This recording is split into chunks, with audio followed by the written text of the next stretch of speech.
Good evening, hello, and welcome. Um, I hope you can all hear me. Here I am again, beginning on a Tuesday evening, um, and hoping you're all able to hear and join in. Um, Please let me know if you can hear, because we better check this. um, yes, drinks are at the ready. I'm on time, yes. Right. I'm loud and clear. Well, let's begin then.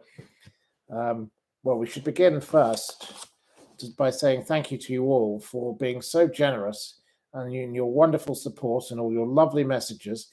It has been absolutely fantastic to hear from so many people. I do apologize. I'm trying to understand all of this. I cannot respond to every single message, and there have been hundreds of them. And it's absolutely delightful that 98 of you are already here. That's a great start. And thank you ever so much. Um, Today is a funny day. There's been various things happened. You know, I think I'll begin with something light-hearted. It's the 70th birthday of Tony Robinson, who is Baldrick. I think we should all celebrate what a wonderful actor he is. So that's a pleasant thing to begin with, and I'd particularly like to say a thank you to a lady called Patricia Walters, who's a grandma who's like me. She claims to be technically inept, and she sent me a message saying she likes to watch and will be listening, but sadly can't comment. So uh, I I say a particularly big hello to Patricia Walters because I know she can't write back to us, but that was very nice of her. So I'd like to update you a bit first. My Michael Barrymore petition has reached 839 signatures. We need to get to 1,000, so it would be absolutely wonderful if one of you or two of you could just share it a little bit more. That would be absolutely great because it's absolutely about time that this dreadful man was, dealt with appropriately, and ITV were to learn the lesson and simply cancelled the show this morning, which is what I would particularly like to say. And yes, good evening to people in Berkshire and all the other places writing in to say good evening. Barrymore is blocking people, Maureen. Yes, Barrymore blocks utterly every single person, whether they're a fan of his or not. He's completely deranged in his blocking. I've heard from people who have sent him positive messages, and they tell me they've been blocked by him. Yes, some people being asked if can be blocked. Well, I'm honoured to be blocked by him, but he behaved utterly appallingly to the Lubbock family, and he spent far too much time appearing on Piers Morgan's programme, where he was paid a reported sum of £60,000, in which he said that he knew something, but he wasn't prepared to say what he knew, and it's for other people to say. Well, 9 people went to a party, and 8 of them lived. And it is time that this man who thinks he can reinvent himself by appearing in a medicated state on that program this morning be held accountable for his stupid actions that evening in running away and not taking responsibility. And all of those people, every single one of those 8, and the agent who turned up supposedly after the party, I think all of them should be the public should be reminded. And I keep publishing their names, and some of them have changed their names, which I find a bit curious. But it took at least 2 people in that party to commit that rape and murder. And I'm allowed to say these things because this is my space, and I'm allowed to say whatever I wish. Okay. I will be censored perhaps at some point, but for the moment, I think it's wise to say that. So there is a petition I started on a thing called change.org. You can go there and you can sign it. Another lady kindly suggested that I get people to write to me. Subscribe to the steepletimes.com channel. Please do. That would be appreciated. Thank you ever so much. And thank you to Abby, who has signed the petition just now. Thank you, Abby. Yes, sorry about this beeping noise. This is the stupid. I'm doing that right now. As you know, I'm not technically brilliant, but yes, there are plenty of other things I'd like to talk about, and cancel culture is one of them, because the miserable Owen Jones was ranting and raving again, the Guardian pest. I can't stand him, and I can't stand the left-wing Owen Jones, apologist for Jeremy Corbyn and Diane Abbott. I cannot equally stand Darren Grimes, the right-wing Brexiteer pest. And the pair of them are the most dreadful pair, and I think they should get a room because they both belong together, because they're both ghastly. But I think that Mr. Owen Jones and his cancel culture whine this morning was utterly drivel, given he's always wanting to cancel other people. And he does go on and on about those things. But a lovely lady called Yankee Wally, a lady called Sadie Quinlan, after the program last night, we discovered that she had been cancelled from her YouTube channel yet again because of this Sussex Squaddies and the Christopher Boozies and the other people who are very mean about her, Omid Scooby and all of those people. Now, the Yankee Wally did send me a message earlier via her Twitter account. I all urge you to follow at Yankee Wally 2. It's just the number 2 on Twitter. Please support Yankee Wally. She's a great person. I think the witty Welsh warbler adds wonderful things to people's worlds because she talks a lot of sense. And it's about time that people like her were not stopped. She should be allowed to speak just as much as anybody else. And she, like I, have no ability with technology getting into these kind of things. I'm more used to sending a letter, but we do try, and she's tried harder than most, so we must all celebrate and encourage her. She's a lady who speaks sense. It's about time that this boring, silly country that has become absolutely ridiculous with its politics. We have a prime minister who's too busy watching Barbie and flying around in private jets instead of taking the train. And we have a leader of the opposition who's too busy going on Desert Island Discs or whatever it was on Radio 4, talking about how he likes to go for a vegan meal on a Friday. It really is not the kind of politics that I like or respect. Absolutely disgraceful. So, no, I think the Yankee Wally really deserves all our support. And that is what I would like you all to do. That would be, please follow her on the Twitter, because I don't think you can follow her anywhere else right now because she's been cancelled. There we go. And Abby, you were delighted I followed you back. And yes, well, I try to follow everybody back I can, but Twitter limits how many people you can follow at a time, so I don't always follow everybody. And some of those things that follow you are these troll things, and they're very hard to get rid of. But there we go. I only go to the Magnet on days with a Y in them. I do go to the Magnet virtually every day, and I totally support the Magnet, and I shall come to the matter of the Magnet now because you've brought it up.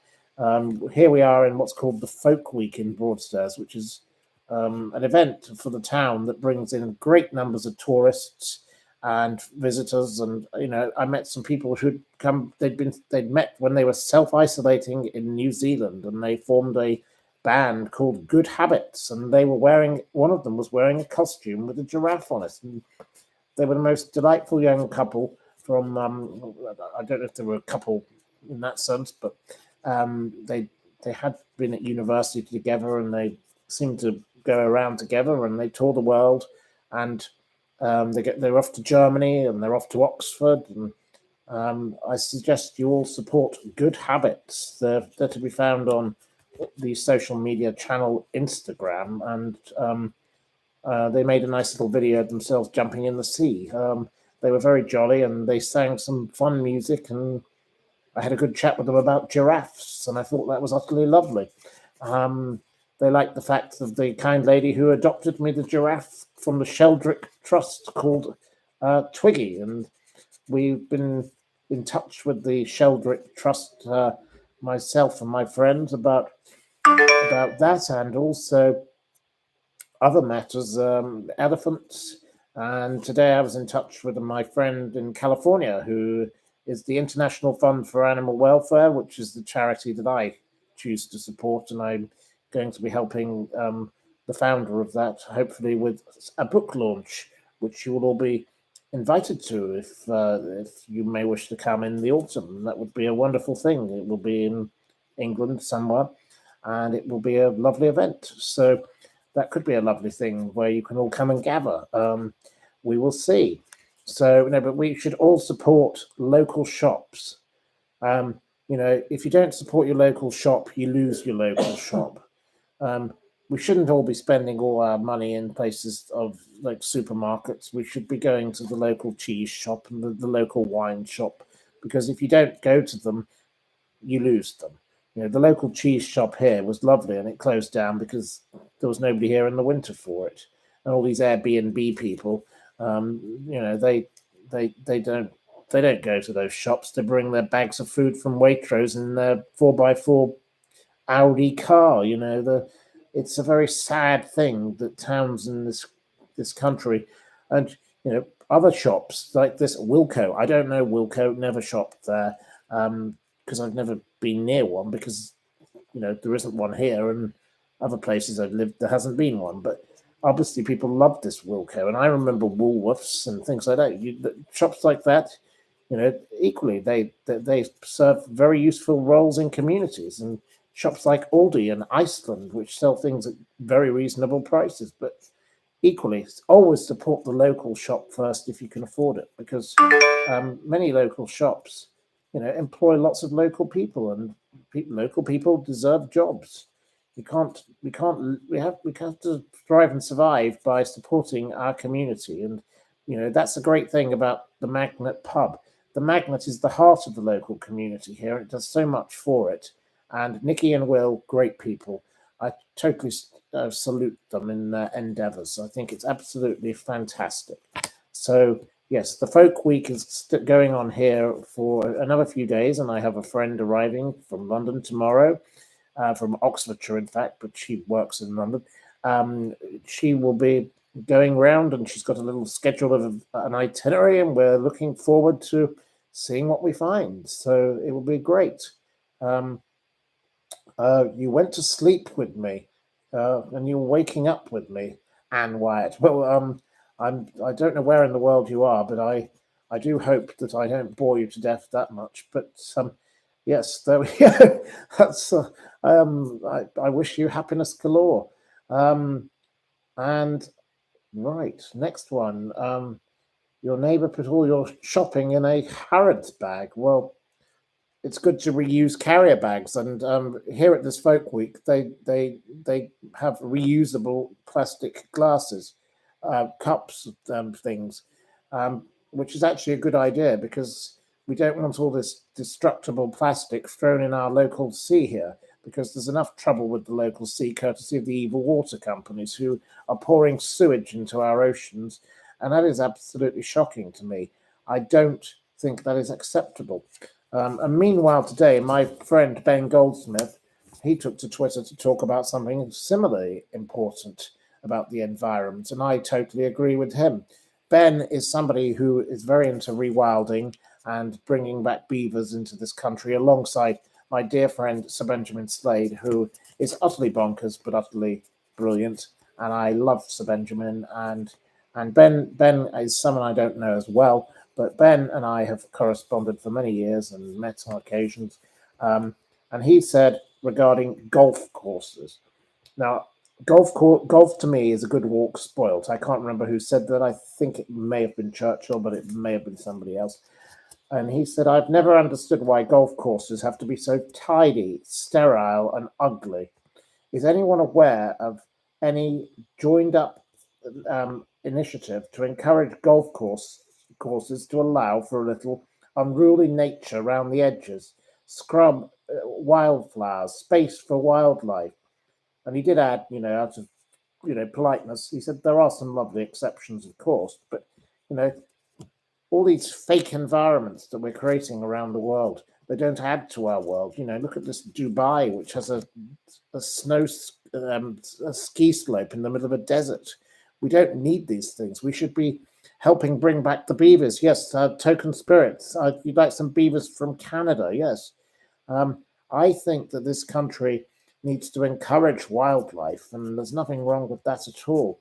I know you would like a live from the magnet, but it may be a bit noisy. I think it would probably be a struggle, and their customers may find it a little annoying to have me sitting there in the background. But red squirrels, yes, the red squirrels, very interesting. They can be found in and around Nottingham, and in a place called Forres in Scotland, which I used to go to on holiday.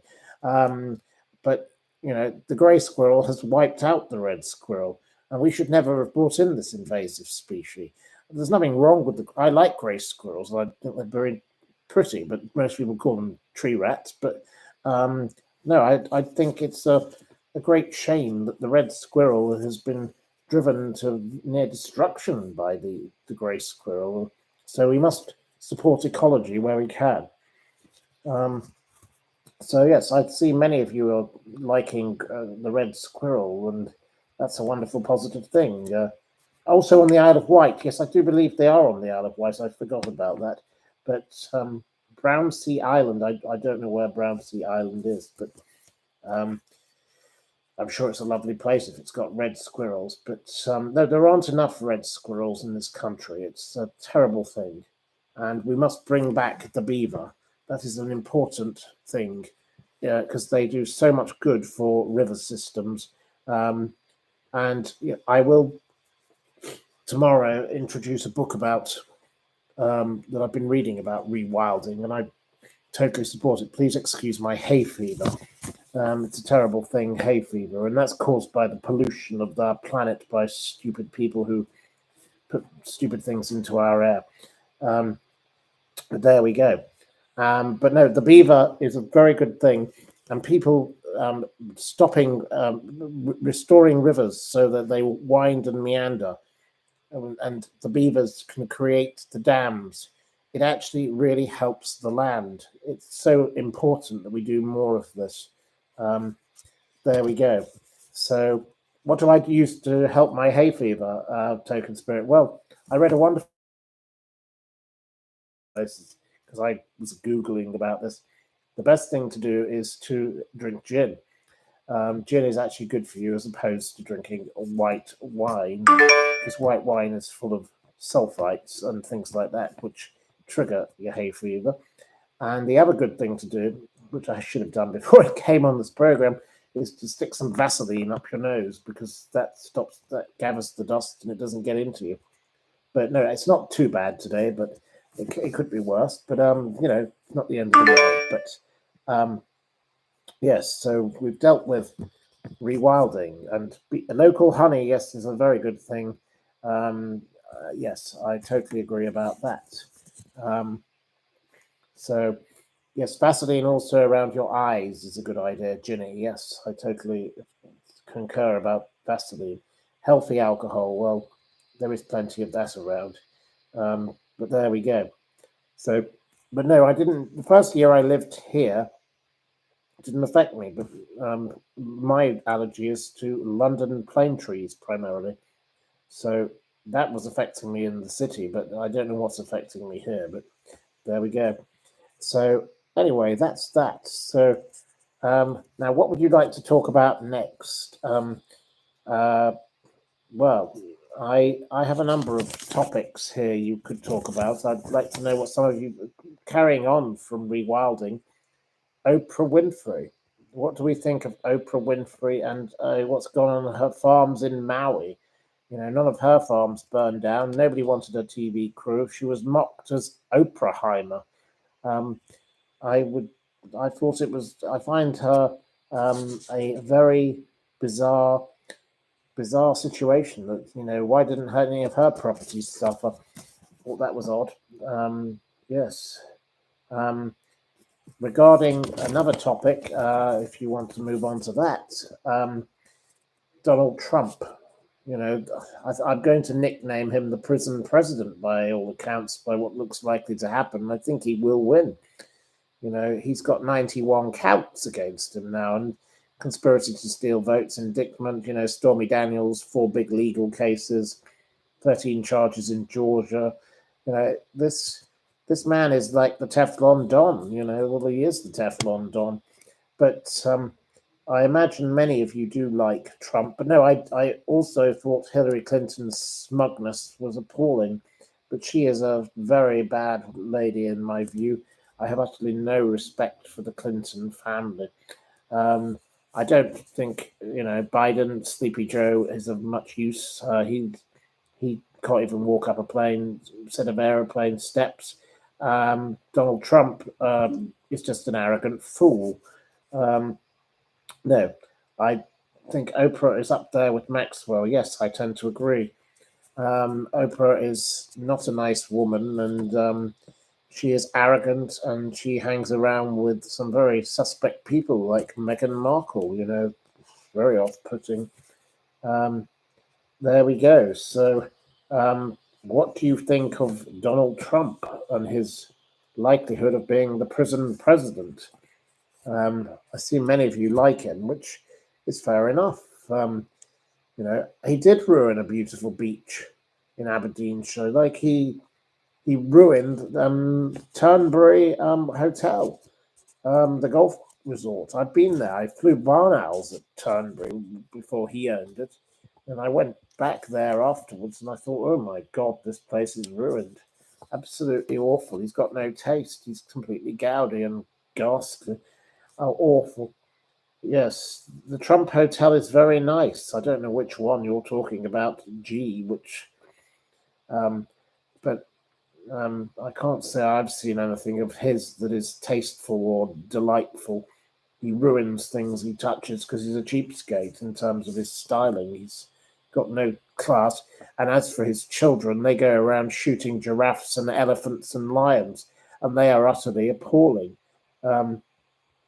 The voice recording by Trump, I don't know which voice recording we're referring to, but he has made some very strange comments. And Mandy Wallace, there you go. You lived near Turnberry, and Trump has ruined it. Yes, well, I haven't been to a town called Keith. Why is Donald Trump so orange? Well, because he's totally deranged and weird, and he covers himself in permatan. He must be off his rocker. Well, he always was. He looks like an Oompa Loompa. Well, I agree. What do I think of Barack Obama? I think he was not particularly great, but anyone's better than Trump, Biden, Rishi Sunak, who is very disappointing. Could have tried harder. And the ridiculous likes of Liz Truss, the people that we've had inflicted upon us in our modern world. Yes, you used to go to sell game to the Turnberry kitchens before Trump took over. Well, I had a dinner in the Turnberry kitchen, which was a lovely evening with the then chef, and the head maitre d' there, and we kept in touch. But he no longer works there since Trump. Yeah, Trump got rid of all the good people from that place, which was a great shame. But I think that's what Trump does with everything he does. He takes over, and he's more of a carrot ginger. I thought that was what they used to call Chris Evans, but there we go. Who has a wonderful car collection? I can't comment much further on him other than that, because there we go. I've never met the actor Joss Auckland. No, I'm not sure who the actor Joss Auckland even is, but I'm sure they're very pleasant.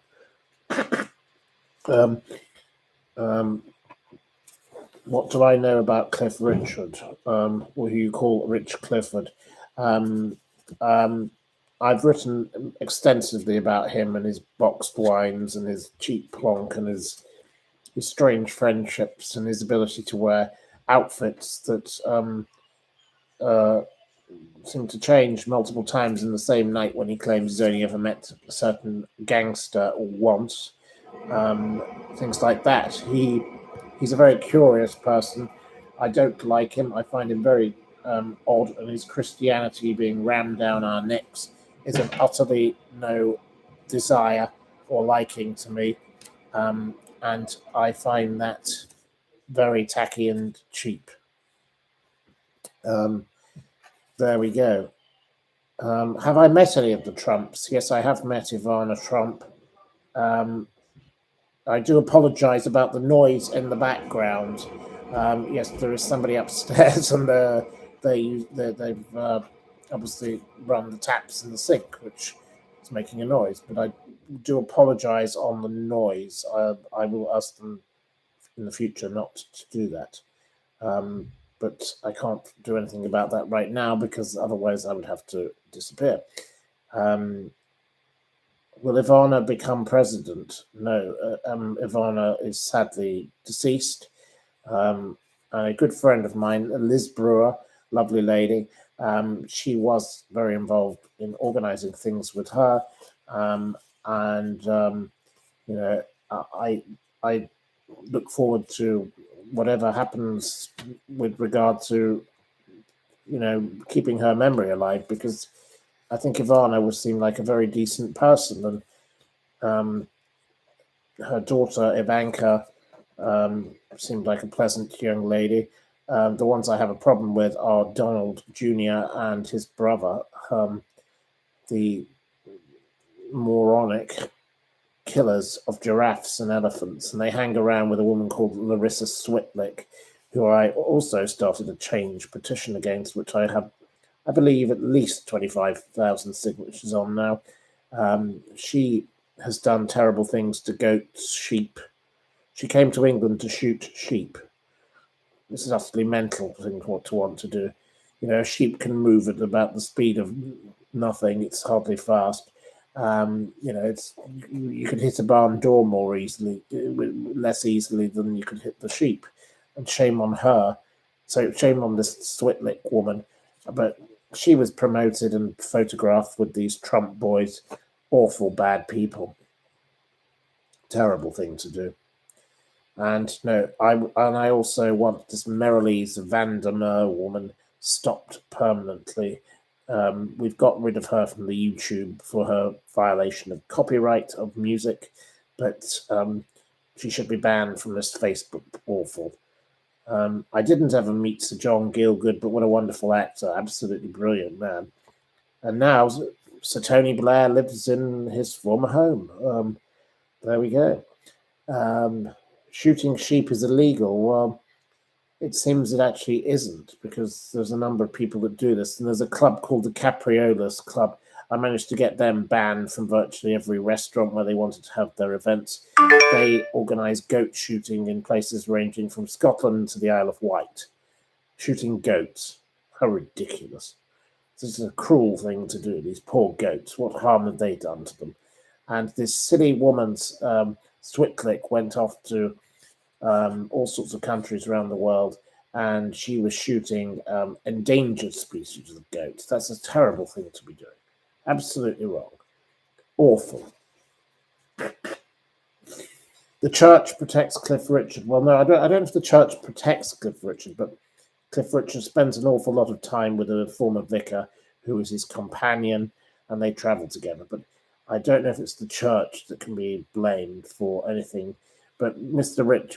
Sir Cliffy, he is a man who has never been convicted of anything. So I do urge people to remember that. But, I do also have my questions about his pretentiousness and his strange behavior. He is a very odd person. Yes, there we go. The slowing down of the chat, well, it seems to be quite slow to me, but I don't know. I'm not an expert on this, but somebody who has been in contact with me and somebody who's been sitting with me this evening has said that how I can do this, but I have to do it when it's live, and I can't do this right now because I don't quite understand. But I will look into it, and we will make it slow. that will be helpful. But I do apologise, but we have to do this when it's live or something. I don't know why it can't be done beforehand, but I find all of this technical stuff very confusing. But the gentleman of Screwed Politics has kindly sent me some notes. Very kind, and thank you to Screwed Politics for your enthusiasm and help, and also to the person who was sitting here until a moment ago, who also has been trying to deal with all this. Would I talk you through what it's like to be a member of the Carlton Club? Well, I did used to be a supporter of the Conservative Party. You have to be a supporter of the Conservative Party to join the Carlton Club. I was nominated and seconded to be a member of the Carlton Club when I was at university, and I thought it was a lovely building. And at the time, I did support the likes of Ken Clarke, and I worked on Ken Clarke's leadership campaign. I think there are decent people in the Conservative Party. There aren't as many now, but I became a member of it, and it was most useful because it had a wonderful bar that was cheap to go to. My friends from university, we didn't really want to go to this student union bar because, frankly, your feet stuck to the carpet and served drinks you wouldn't want. So I was able to go there, and I could have a gin and tonic for £3.75 or whatever it cost. A bottle of decent wine for less than £20. When you travelled, you had these reciprocal clubs around the world you could stay in. And I did enjoy meeting, and I met many wonderful people at the Carlton Club, and they remain friends. Most of them have left the Carlton Club because it became like a conference centre. They ruined it, and they let it become something that was corporate and boring. It's not really a political club as such. It's just a place where you loosely have to be affiliated to the Conservative Party. But most of the members I met there were not really political. That was the positive of it, I'd say. But as I got older, I just thought this is not the place for me, and I didn't go there as much because I didn't wear a jacket and tie every day, and you had to wear a jacket and tie to go there. So it suits me more to go to all sorts of other places. Last Monday I was at the River Cafe in Hammersmith. I like going to places like that. They don't force you to get dressed up to go there. You can if you so wish, but you look a bit odd. I'm quite happy being in. I still go to places like the Carlton Club, but only as a guest. There are other wonderful clubs like the East India Club, the Bucks Club, the Whites, the Pratts, the Savile Club. There's lots of them. The Oriental Club. Some of them are delightful to go. They're wonderful buildings, and they're great places to visit. But I'm one of those people, a bit like Groucho Marx. I think any club that would have me, I wouldn't want to be a member of, to be honest. No, Helen, I am no longer a Conservative supporter. I ceased to support the Conservative Party when Ian Duncan Smith became the leader. I supported Ken Clarke's campaign, and I would never, ever support a party that had that awful, ghastly man, Ian Duncan Smith, as leader. He is a truly awful, dreadful, awful man. And it got worse and worse. Some of Liz Truss, a woman who lasted 49 days as Prime Minister, allowed to give honours. We've got people like Nadine Dorries, a woman who hasn't turned up to vote for over a year, and she's still getting paid as an MP just because she's having a little temper tantrum because they didn't put her in the House of Lords. The Conservative Party has lost its way. The Conservative Party has got nothing conservative about it.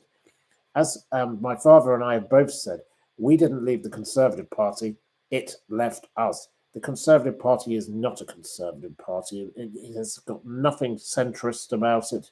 It is a far-right bag of bilge controlled by the likes of Jacob Rees-Mogg, absolutely appalling people who go around spending 1.6 billion on a barge that's got Legionnaire's disease that they can't even put people on.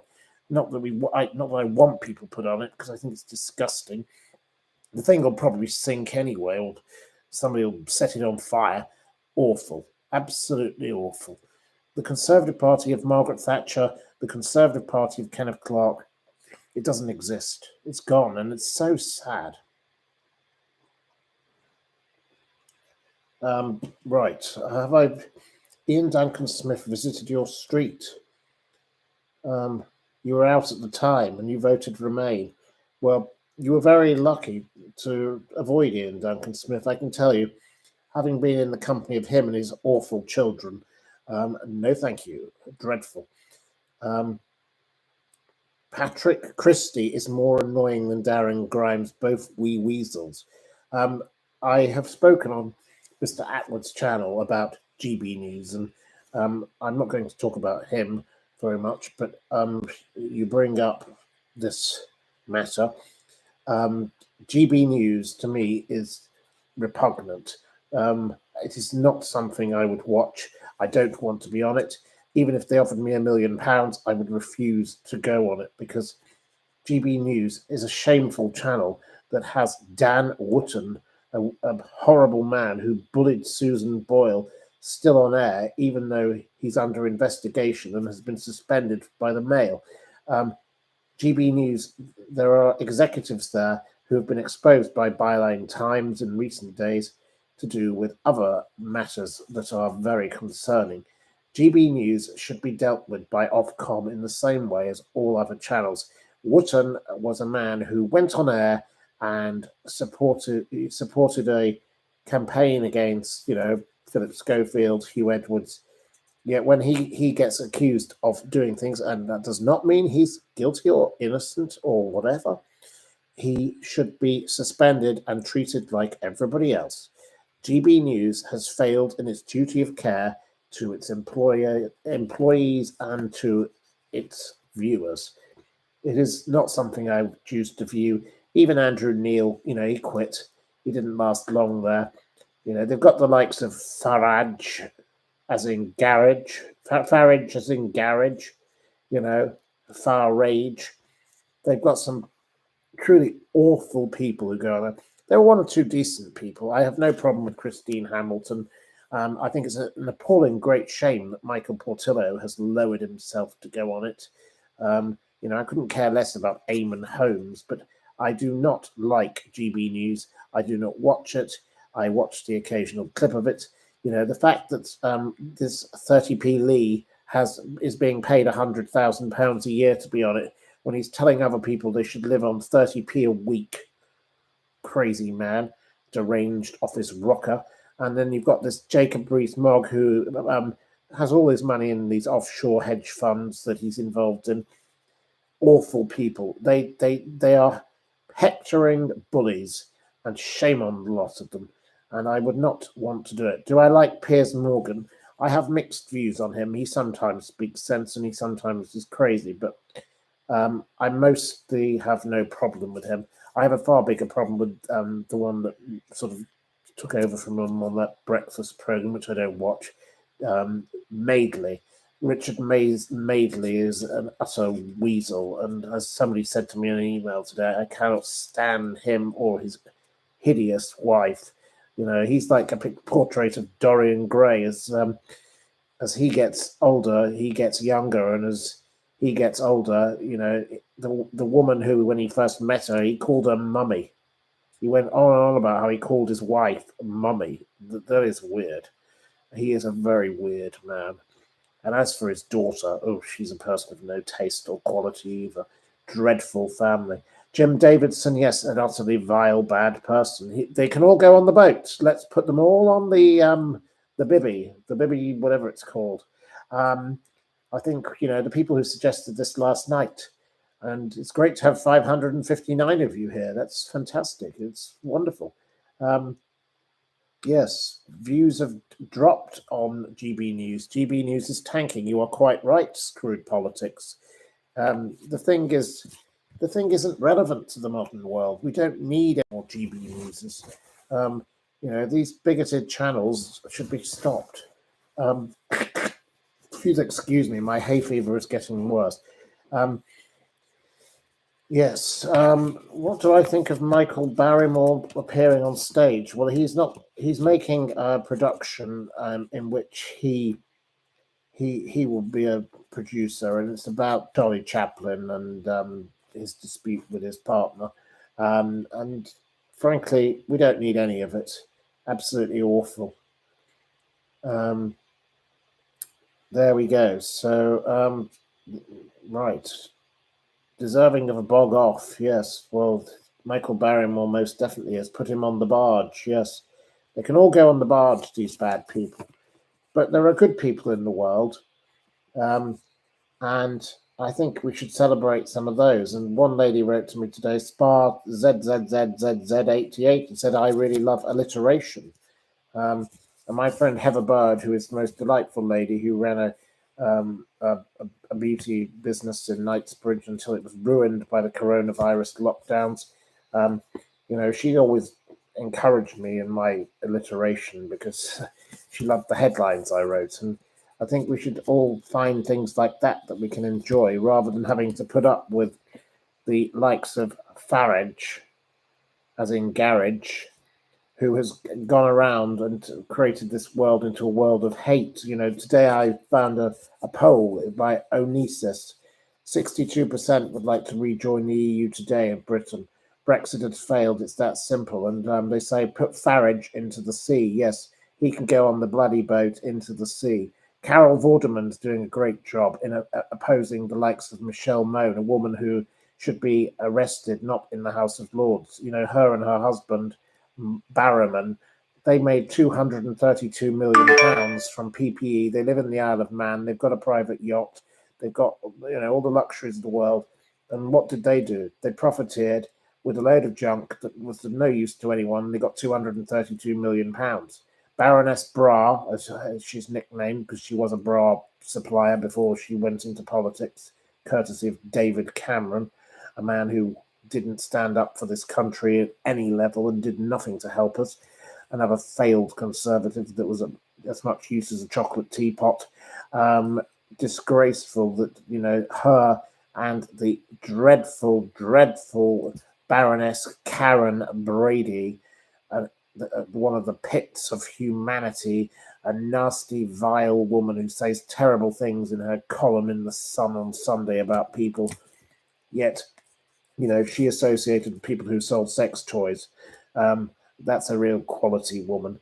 I used to live in the same street as her in London, and I have to say, none of the neighbours wanted Karen Brady, nicknamed #Lazy Brady, as a neighbour. She is a cheap, nasty, horrible woman of no quality, hanging on the coattails of Alan Sugar on that Apprentice program.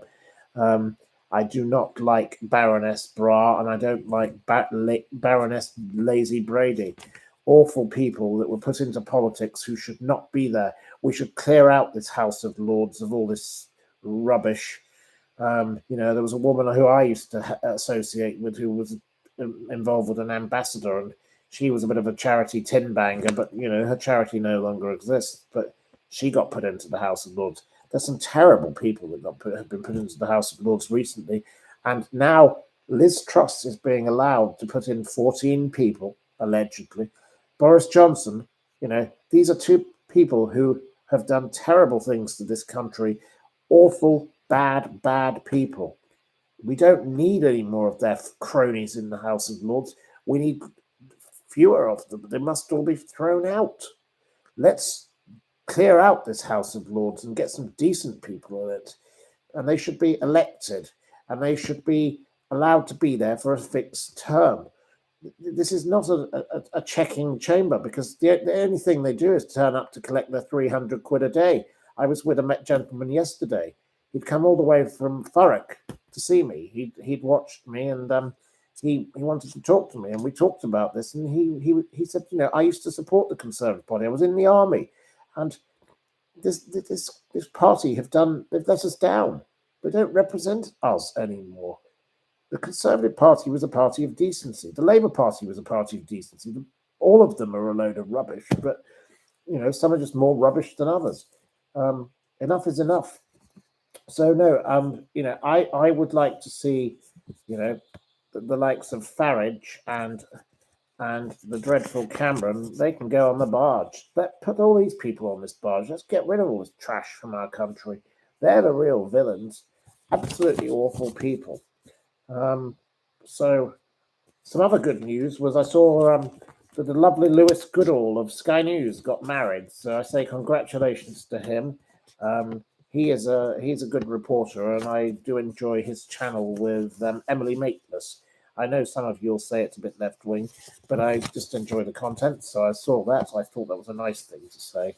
And next, we had a lady who suggested I give some book recommendations yesterday. So I recommended a book by the lovely Kirby Summers, who's been in touch today via Twitter to say that she's back and she's doing things again. And I'm very glad to hear she's well. She's a very kind lady, sent me a lovely gift for my birthday and mentioned me in her book.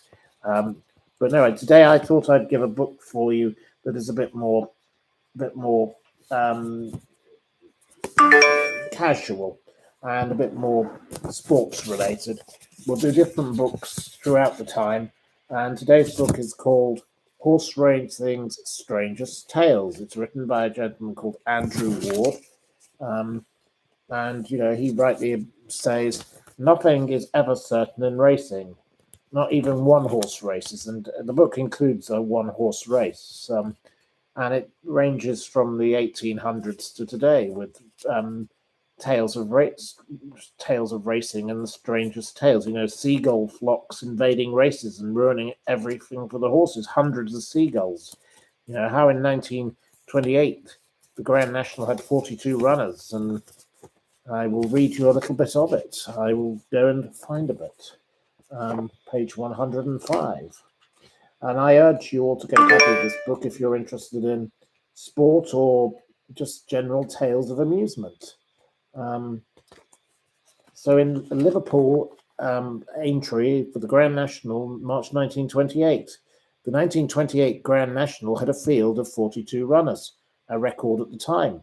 Visibility was poor. The going was heavy, very heavy, and so was the casualty toll. The mist prevented people in the stands from seeing the main calamitous event of the race.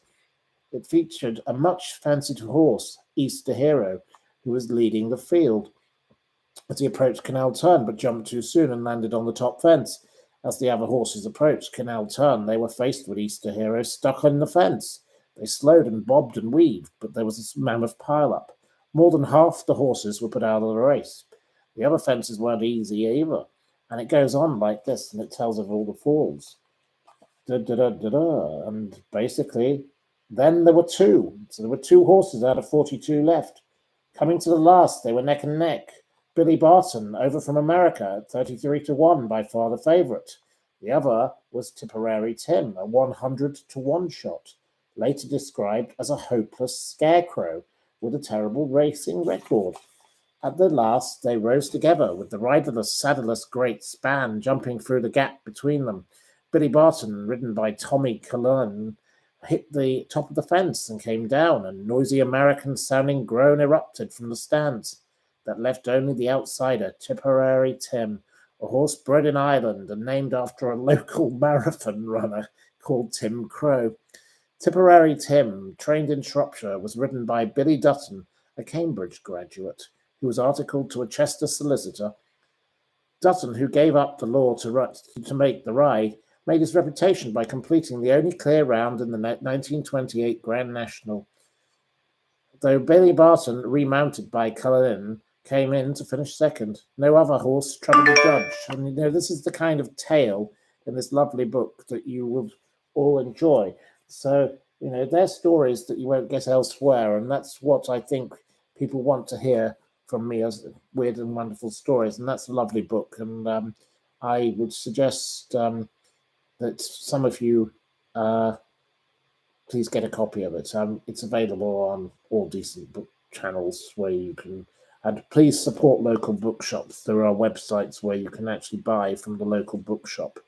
I would urge you to do that. So there we go. Yes. So any more questions from any of you? I think I've covered a mammoth variety of topics. So anything of what we've already talked about or other things. Yes, what's my opinion on the awful Jack Monroe? Well, she blocked me on Twitter years ago, and we've had many a spat because I supported Jamie Oliver against her because Jamie Oliver does plenty of good for feeding poor people, and Jack Monroe is at war with 30p Lee, but she didn't bother to get round to suing him. I think the pair of them belong in the same room together. They're both awful. They may be completely poles apart. And I don't know what gender Jack Monroe currently is. It has been female. It has been gay, male. This liquid gender or something. I don't know what's happened to this Jack Monroe, but I find Jack Monroe and the hideous book it wrote. You can read articles about the latest this year with her stupid book telling people to, take hammers to cans because they shouldn't buy a can opener because a 50p can opener is too expensive. So take a hammer to the can and nearly knock your hand off. She's a very unwise person and utterly no use, and is a completely ridiculous person of no note. And her stupid recipes with, putting things through the washing machine or whatever she does, she's mad, completely deranged. Shame on her. And, rinsing out tins of tin spaghetti so you can have real spaghetti. It's just fantasy and deranged.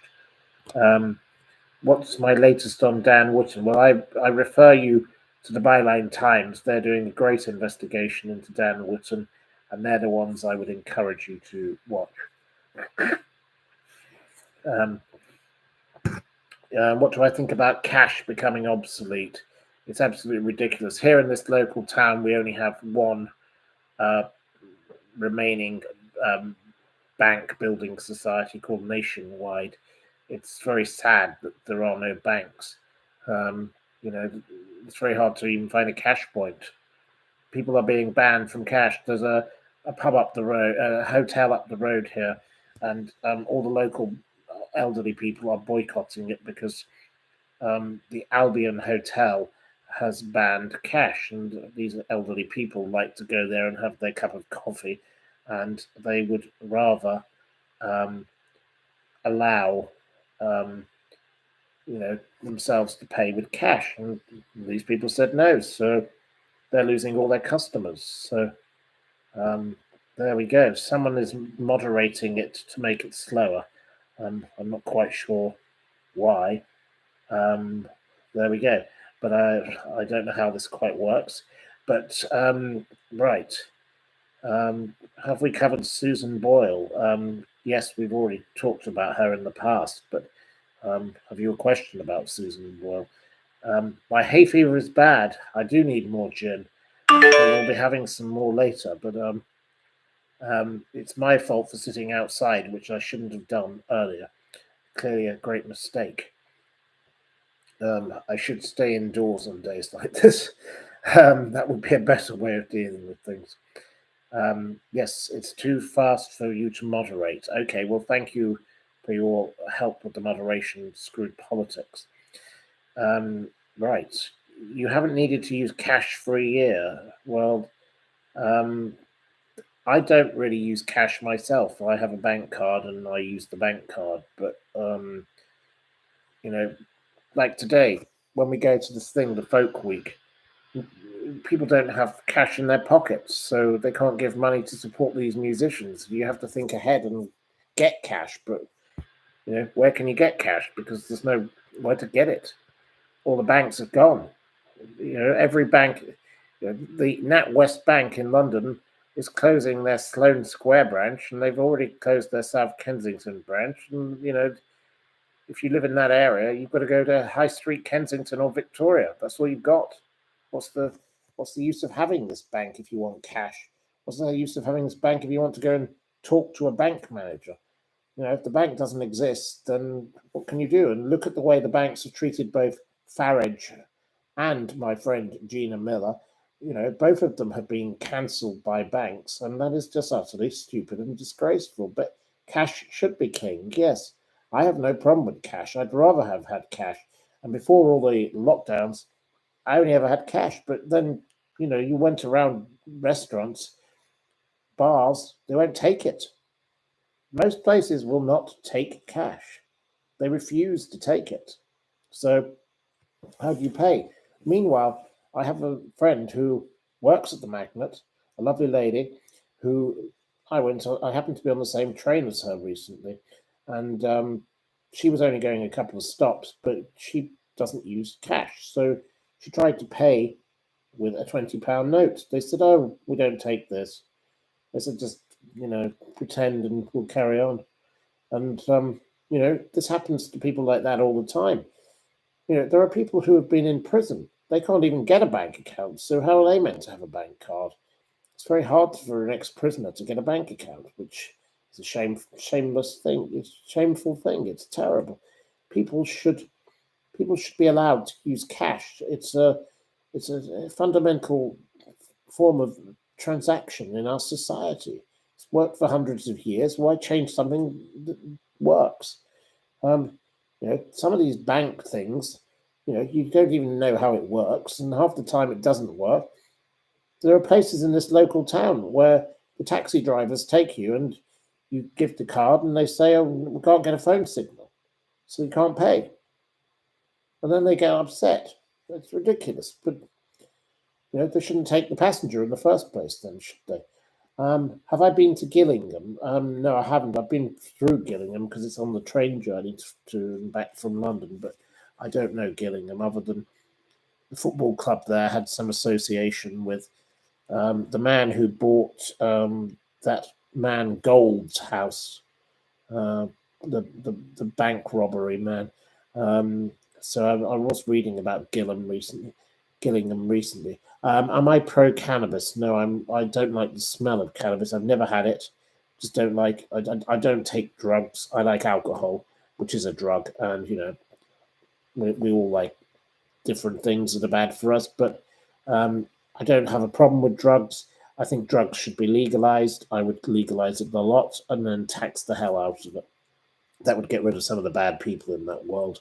I think that would be a far better way of running the system, other than having this war on people getting something. And there was a great article a couple of years ago in the Times, and it said, alcohol is no longer the middle class disease, and it is cocaine because it's so cheap, it's so easy to get now.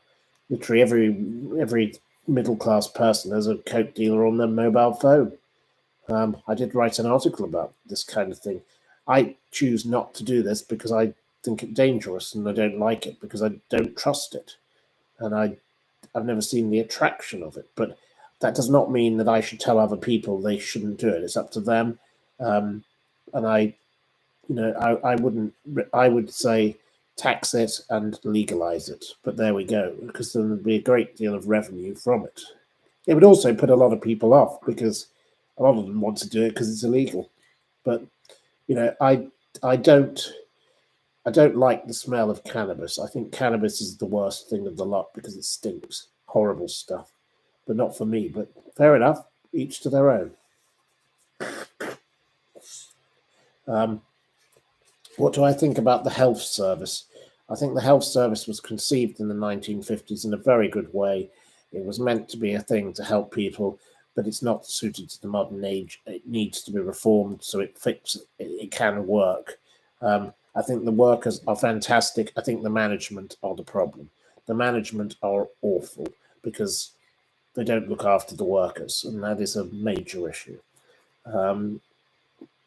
Yes, you hate the smell, Maureen. Yes, well, I totally agree. Yes. Oh. Well, there we go. We're up to 574 of you. It's wonderful. Hello from North Wales. I don't know North Wales other than a place called Port Myron, which I went to once, which has beautiful architecture. And it was also where The Prisoner was filmed. You know, I'm not a prisoner, I'm a free man. So um, I feel like I'm a bit of a free man other than my hay fever, which I would rather be free of. But there we go. And hello from Inverness. Inverness is a great place. Love it there. I used to go up there with my dad fishing in Altmahara. Lovely place. We love it there. Fantastic part of the world. Llandudno. I don't know Llandudno. I've heard of it, but I haven't been there. But there we go. Well, I know that it's in Wales, and the lady in the background is interjecting to say it's in Wales. I kind of knew that. But you like the smell of petrol. Oh, well, I've never heard of anyone liking the smell of petrol, but that's a little concerning, John Felwell. I hope you're not an arsonist. There we go. What am I drinking? I'm having a glass of Malbec wine, which I thought would be helping me, but I think I probably need gin. The Inverness Caledonian Thistle. I haven't been there, no. What's my thoughts on the younger generation? Well, there's nothing wrong with young people. Many of them are absolutely delightful. I'm getting older myself, but you know, I meet many wonderful young people. I met these talented two singers yesterday who have made the most of, you know, the fact that they met in isolation in New Zealand in a lockdown and now tour the world. And they said, we're not into social media. We make our own thing with our own fan list, and they're very creative. You know, I never imagined I'd be sitting here talking to all of you wonderful people, but here I am. You know, I thank the other people whose programs I've been on in the past, and whoever other people's programs I may go on in the future, and whatever else. But it's so nice to be in touch with people who speak sense. You know, you like local gin and local honey. Yes, I agree, Linz. Yes, I think that is sensible. Would I ever go on TikTok, Linda? I have an account, but there's this ridiculous girl, and the lady who's coming to stay tomorrow, who's a wonderful person, a writer herself. She sends me these videos from people on this TikTok, including this girl who claims she's an estate agent, who wears stupid hats and makes a fool of herself by not knowing how many numbers of houses are on a street and all of this. And this girl is making a, you know, got herself in the Sunday Times as some kind of person of influence for being on this TikTok. And of course, Michael Barrymore throws himself into bins on TikTok and claims that TikTok has created his revival. So this TikTok, I just don't get it. But my friends in America who have been supporting the Menendez case, you know, that has transformed it, because the people supporting the Menendez brothers weren't even born 36 years ago when they were put in prison. And it has brought new interest. And that new interest has been absolutely wonderful for that case. So it brought it to a totally new stratosphere of interest. So TikTok has its relevance to certain people. I find that this Twitter is the most useful thing to me, because I get interaction there and people write to me and tell me stories because they use words. Instagram is all about pictures. You can't put up links to things. It doesn't really work for me. As for this thing, Threads, well, I'm giving it a chance. I was hopeful it could be quicker, but it doesn't seem to. Nothing much has happened on it yet. But I think all of them have their relevance, but for different audiences. And this place also, you know, YouTube, it's got a huge following, and you know, I'm very grateful to all the people that have kindly followed me.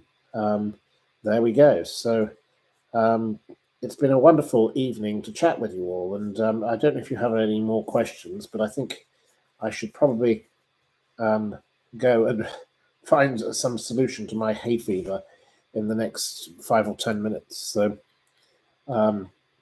you if you have any questions, please ask them now, because I think this has been a great period of chat for over an hour, and I think that's been wonderful.